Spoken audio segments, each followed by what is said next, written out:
জাগিছে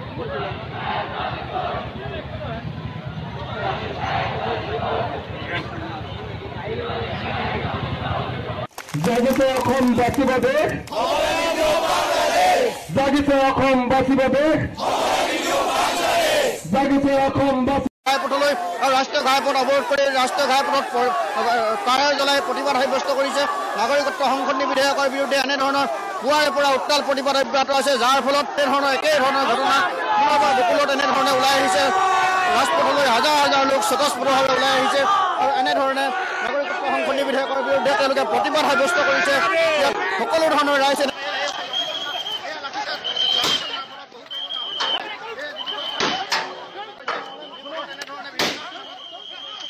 কৰি দিয়া নাছিলে, যাৰ ফলত উত্তপ্ত পৰিস্থিতিৰ সৃষ্টি হৈছে। ডিব্ৰুগড় বকুলৰ দৃশ্য সেয়া বন্ধুকৰ নলেৰে খুন্দিয়াইছে। ভয়ংকৰ পৰিস্থিতি ভয়ংকৰ ৰূপ ল'লে। প্ৰতিবাদকাৰীৰ ওপৰত আচলতে আৰক্ষীৰ নিৰ্মম লাঠিচালনা, যাৰ ফলত বহুতো লোক আহত হ'ব লগা হৈছে। আৰক্ষীয়ে বাৰম্বাৰ তেওঁলোকক অনুৰোধ জনাৰ পাছতো কিন্তু পুৱাৰে পৰা ইয়াত উত্তপ্ত পৰিৱেশ সৃষ্টি হৈছিলে।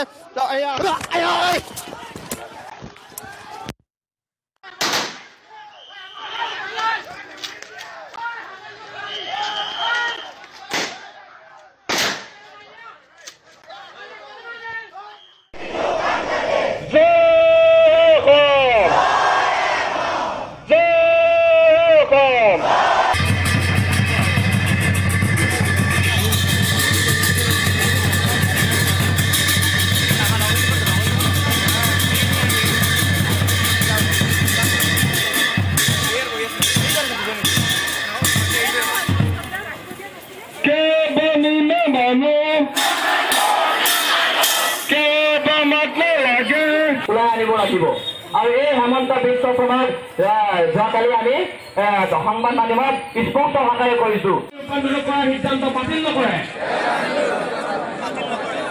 এই কেব বিৰোধী আন্দোলনত